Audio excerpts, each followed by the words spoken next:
I died and went to heaven. A 5-gram mushroom trip report sent in by a subscriber. I'd like to begin this trip report by giving some context. This trip happened over the past summer with a really good friend of mine who I'd tripped with countless times. At this point, I was already extremely experienced with shrooms and had taken them about 25 times previously. While most of my trips were very pleasant, this was one of my first bad trips, and boy, did it teach me a lesson. I'm an 18-year-old girl, 5'7" and pretty underweight. My friend is the same age as me, but overweight. Keep this in mind for later, as this information comes back into play. While yes, I am underweight, at this point in time my tolerance for shrooms and pretty much any other drug under the sun was ridiculously high. I'd gotten to the point where a 3-gram shroom dose is pretty much the baseline for me. On this particular day, my friend was getting ready to move out of state, so we decided to have one last sleepover together before she had to leave the next day. I got dropped off at my friend's apartment by my mum, and we started the hangout off like any other, by getting a bit drunk. I drank about the equivalent of 3 shots, mixed with some cranberry juice. I didn't think much about us drinking, as it was pretty commonplace for me and this friend. But then my friend said that she wanted to trip with me one last time before moving. I obliged and messaged my plug asking for a 7-gram bag of penis envy shrooms, and let him know that it was my last trip with my friend before she had to move away. My plug is a very nice guy, mind you.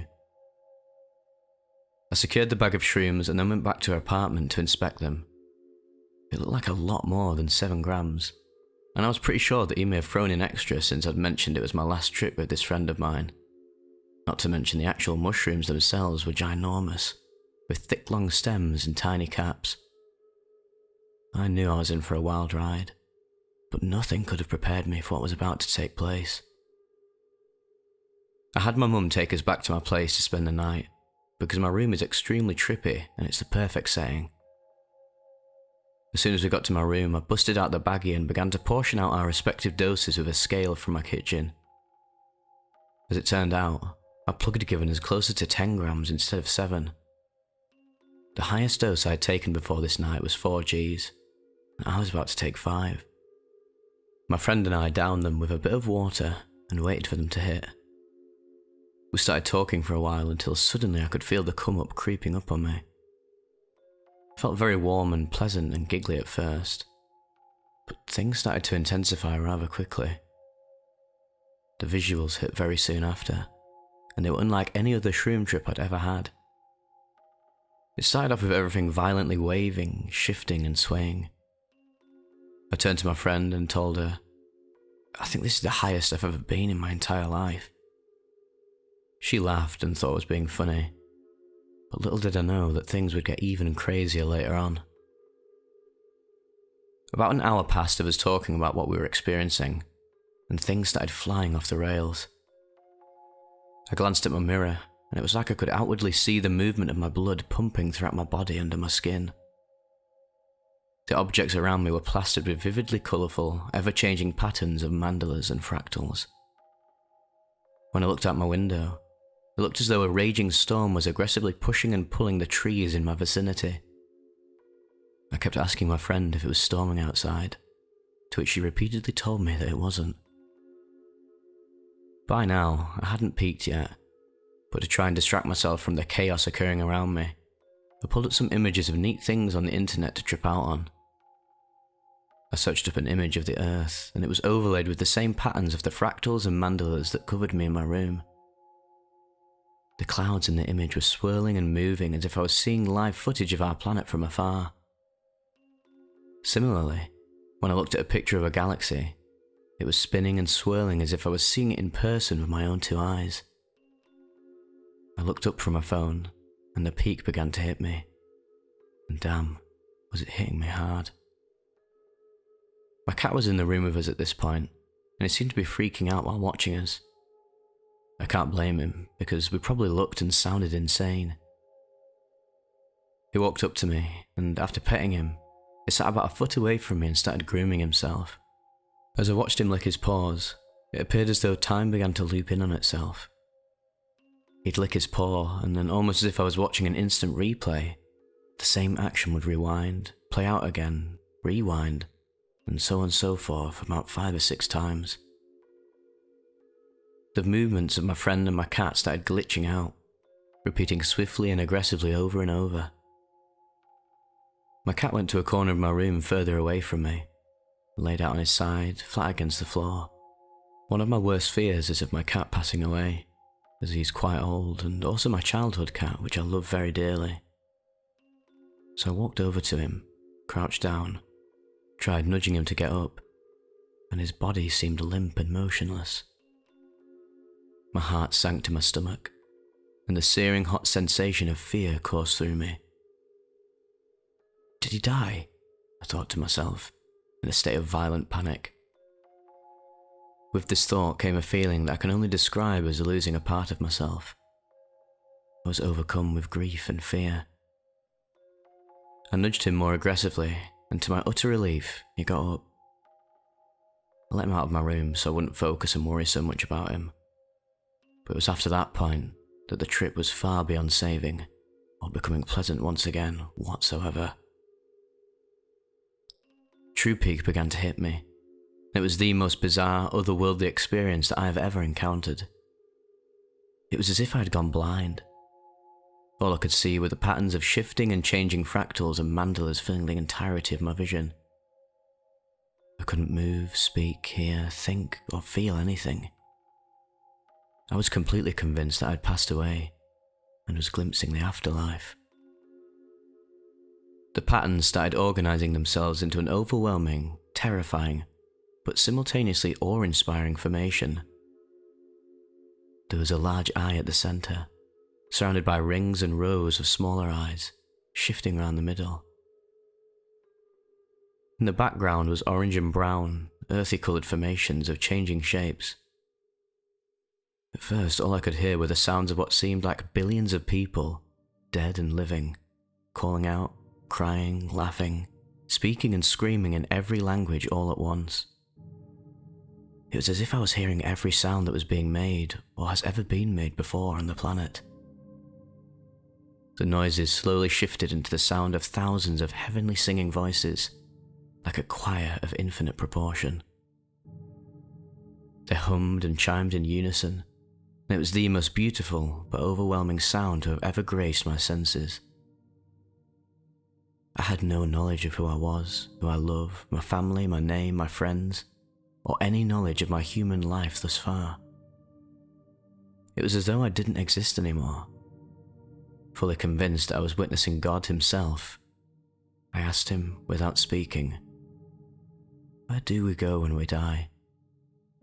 And all of a sudden, the choir in perfect unison responded, "The infinite collective." It was by now that my peak was slowly passing, and I began to return to my body. I came to in my friend's arms, covered in a pool of my own sweat, still lacking the sensation of touch. I asked my friend what had happened, and she said that I started to zone out and stare off into space, and then seemingly fainting with my eyes open. I was still tripping super hard at this point, but I was conscious. I proceeded to forget how to breathe, and slipped in and out of reality for a while afterwards. I felt like I was burning from the inside, and everything was swelteringly hot. I slowly tried to recall who I was, examining every facet of my being with immense detail. I fought to remember my name, where I was born, my family members, my friends, what I enjoy, what I dislike, etc., until my ego slowly returned back to me again. My friend had to keep reminding me to breathe because I kept forgetting to do so. I started to chug water to flush the trip out of my system. I was asking my friend for my mum, as well as my older brother or any of my family members at all, so that I could tell them how much I love them or have them comfort me in some way. I called my best friend in a panic, asking her to come over and telling her that I'd taken shrooms and seemingly had a panic attack of some sort. She comforted me, and then I hung up. I finally began to come down. I started to ask my friend how her trip was going. She told me she was tripping absolute balls, and if she was tripping balls at 2 times my weight, then you can only imagine what I had been going through. I head to the kitchen to get some water. I tell my little brother, who knows that I do drugs and is chill about it, to come and hang out with me, and I was having a really bad shroom trip. I waited out the rest of my trip with my friend and my little brother, whilst we watched my favourite YouTube videos so I could calm down. In conclusion, this is definitely the craziest experience I've ever had on any psychedelic or substance that I've tried. The next day, I had a huge appreciation for life itself, and learnt to cherish that which I love to the fullest, as life is but a fleeting moment, and nothing lasts forever. I ended up writing several poems about this experience, and tried to the best of my ability to draw what I had seen the night prior. I'm pretty sure that I still would have tripped ridiculously hard on this dose regardless, but I think that drinking several hours beforehand definitely contributed to just how insane things got. If there's one thing you can take away from this, it's to never disrespect or underestimate the power that shrooms truly hold.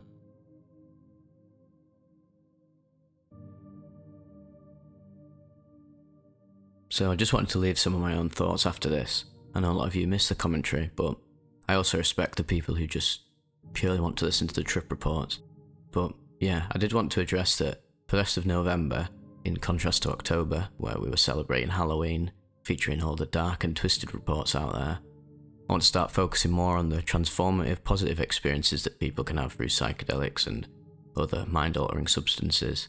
So expect lots more reports on DMT, shrooms, LSD, MDMA, and anything else that can induce some mystical transcendent state and grow you as a person and as a soul, or whatever you want to call it.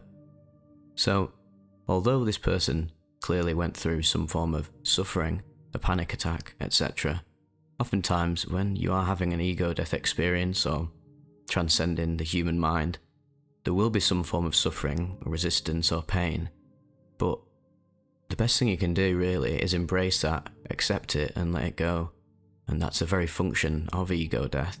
Of course, it goes without saying that the conditions via which you reach ego death or a breakthrough or a mystical experience can vary between person to person and trip to trip, but eventually breaking through into that state beyond consciousness, into the awakened state, if you want to call it that. Obviously everyone has a different way of articulating it, and it is very subjective to the individual, so whatever words I use might be different for the words that you gravitate towards.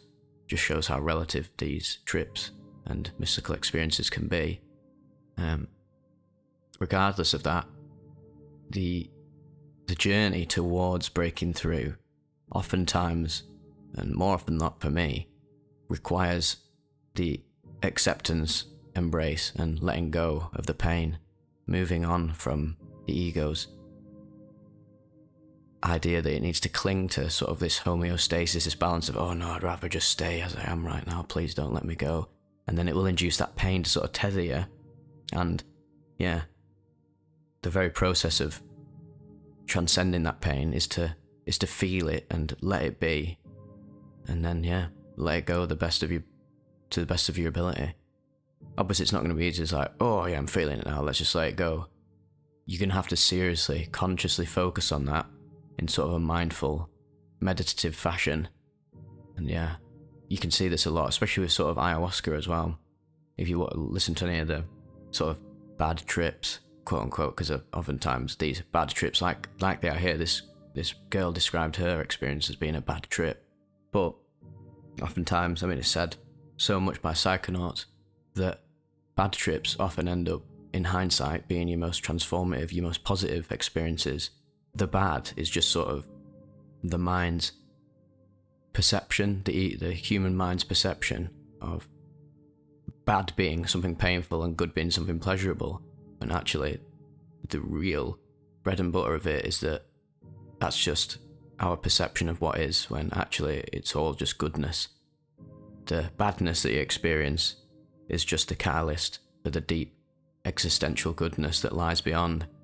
So yeah, there will be some element of fear, but that fear only exists to bubble up to the surface and be overcome by facing it head on that's really the only way you can face any fear in life.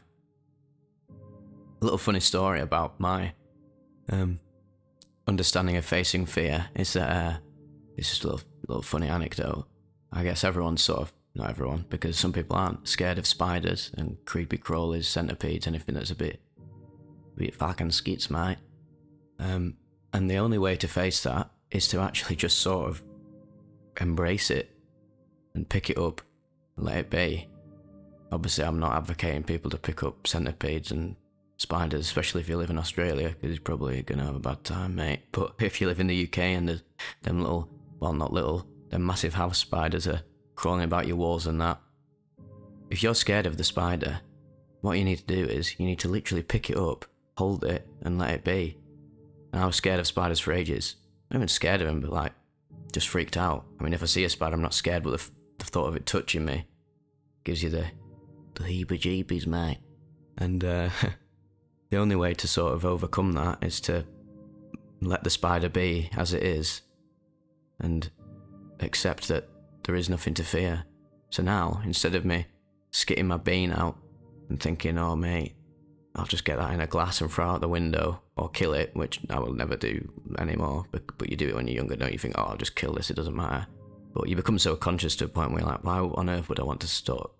Why would I want to stop the existence of this other being, even if it is a lower life form, quote unquote, because I mean, nothing is lower or higher, everything just is, at least in my perception. Your life is as equally valid as a fly's life, in some sense. But yeah, just because we're in a different state of being doesn't mean that one thing is better or worse than another, although that's a tangential thing that I'm going on.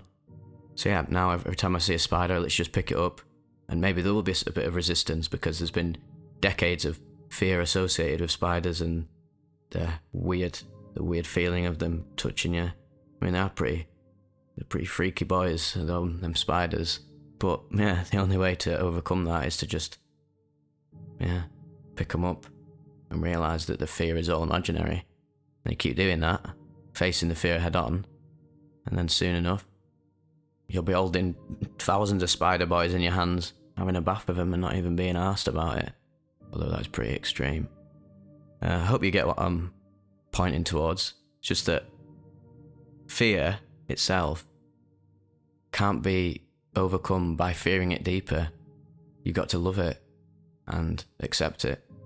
The amount of times I've used the word accept, love and embrace is probably ridiculous by now, but just try to hammer that point home of if the fear culminates in your trips and you start to perceive it as bad, try and look at it from a meta perspective of what the fear is pointing you towards. It's pointing you towards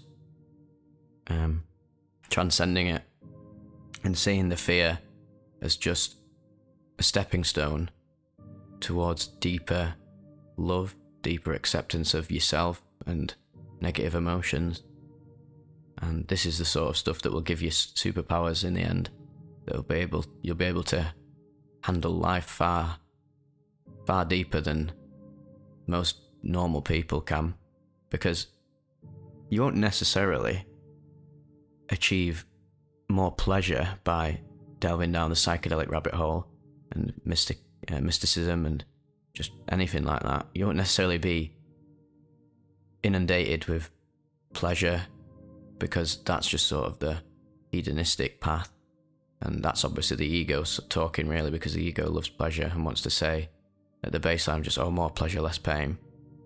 But actually you get deeper pleasure and a less hedonistic form of pleasure by embracing, sorry to use the word embracing all the time, but embracing that pain and seeing it as a condensed form of love that has a symbiotic relationship with a heightened form of love, heightened consciousness.